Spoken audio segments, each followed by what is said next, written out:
Good Thursday morning, everyone. This is Mary Elizabeth with Sacred Love Tarot. So I made an oops. I already recorded the video and I had to trim it because I said August the 10th, and then I had to come back and re-record this little snippet. So technically the video was already done, but I had to re-record my mistake. So this is your SLT Collective Tarot reading for August the 11th, not the 10th, 2022.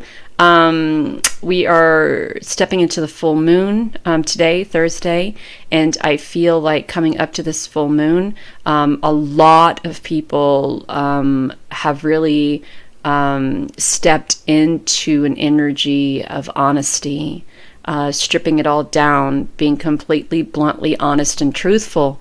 And this week was that for me, completely bluntly, honestly, truthful, and every aspect of the word to many people in my life. And I'm looking forward to stepping in to this new time of my life without the insecurities that have held me back for a really long time, without the doubt that has held me back for a really long time, and without those old stories of victimhood that have held me back for a really long time. So I hope this reading helps you and brings you some sort of closure or understanding on why it's very important to strip away layers that may be holding you back from stepping into the energy and time that is conducive for your happiness, your growth, your forward movement, your manifestation, your joy, your abundance, your gratitude, your connection with your inner self and your higher being, and everything that comes with. So without further ado, let's do it. Let's see what the Crow Tarot has to say about it all. And I feel that this has been, it's kind of been like that for a lot of people. I've seen a lot of people really focus on, this is me, this is who I am. If you can't accept that, then all about moving forward. And here we have removing things that, responsibilities and obligations that you hold on to that are not yours. And that's a whole nother thing about stripping back the layers.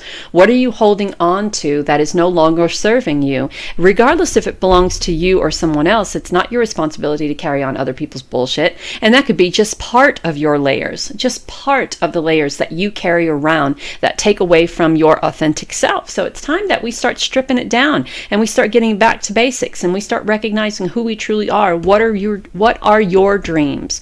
What do you want to do? What do you love? What is your passion? Where do you see yourself? What makes you tick? What makes you sensual? What makes you feel sexy? What makes you feel like you want to go on adventures and conquer the world? What brings that out in you? And then strip it down until you fucking find it, and then conquer shit.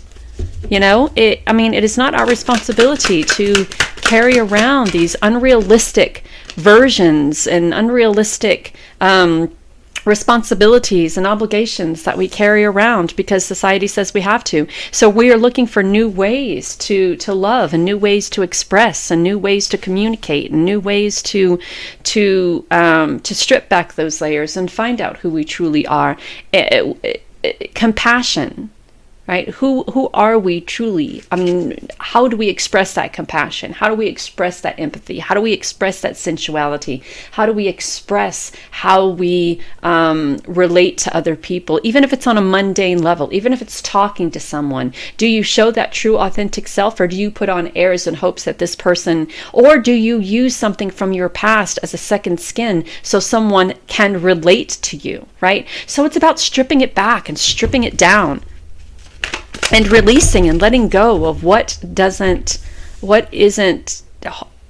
conducive to your happiness or your forward movement. And here we have the King of Wands, someone who's able to fit in any situation, someone who is passionate, someone who is looking forward to the future, who is strong, who understands, recognizes, realizes, and accepts that connection with spirit and with that inner being, and flourishes and loves this passionate side of themselves. This could be this masculine energy. We all have it. It's all a balance, masculine and divine. I think the rose here, along with the lion, talks about that balance between the masculine, feminine, the feminine and the masculine, the divine and the divine feminine, divine masculine. I get to talking, and I just, my head works faster than my mouth.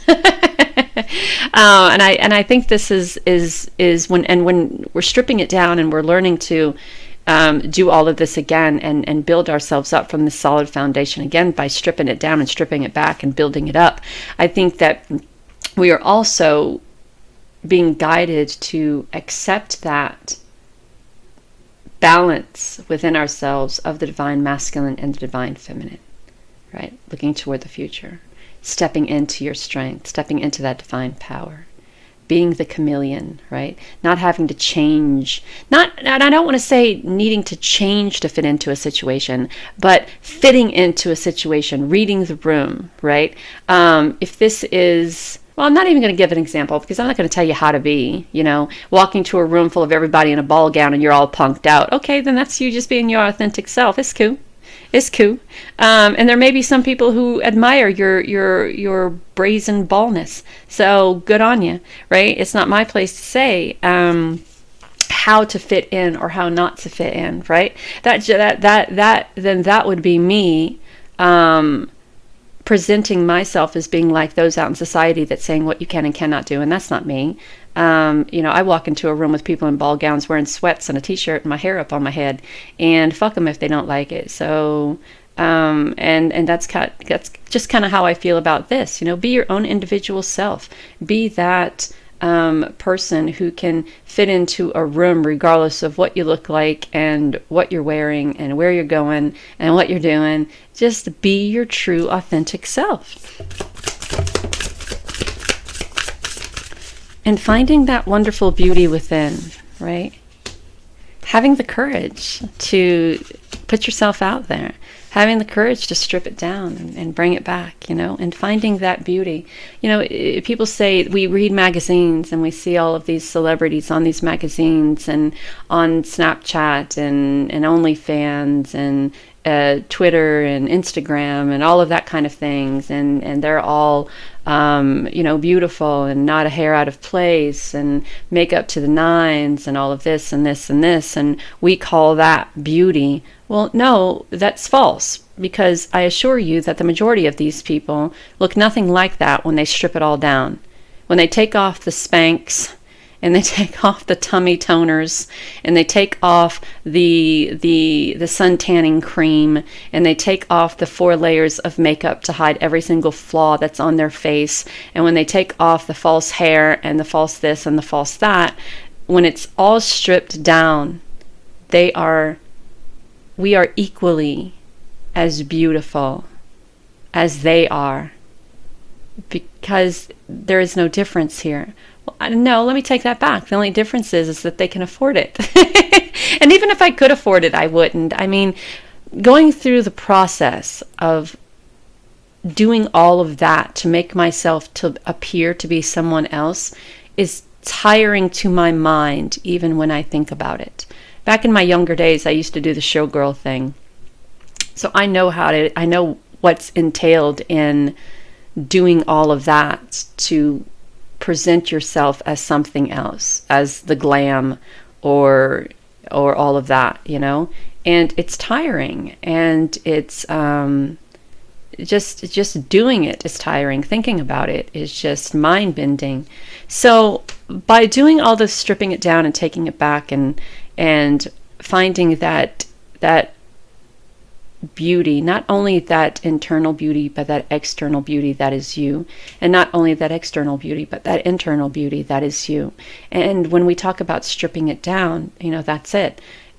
Most people don't find me beautiful, but those people who don't find me beautiful have never sat in a room with me and had a conversation before either.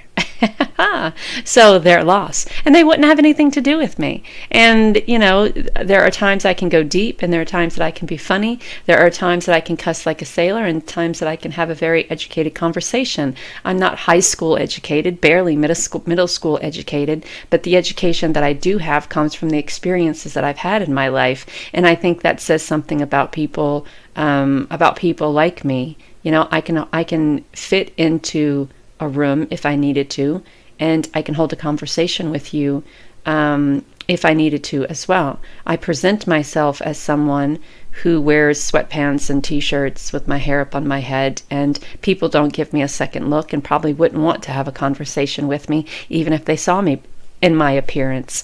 And that says a lot about those type of people, right? And it wouldn't be those type of people that I would be interested in having a conversation with anyways, because my vibe doesn't vibe with their vibe. So this is all as well for your well-being. You know, when we're stripping it down and we're truly honest with ourselves, we learn a lot about who we are spiritually, emotionally. We learn a lot about how we truly see life, how we truly desire to live life. And we only have a certain amount of time physically in this physical body, on this physical plane. And I don't think it should be trying to fit in or keep up with the Joneses. I think it should be living your true, authentic self, and then going out and having the adventures and living the life without regret and to the purest form of satisfaction that you can. And I think that's all conducive to your happiness and your well-being. It's just finding the courage to do it and recognizing the beauty within and without. So I hope that all made sense. Have a great and wonderful day. Talk soon. Bye.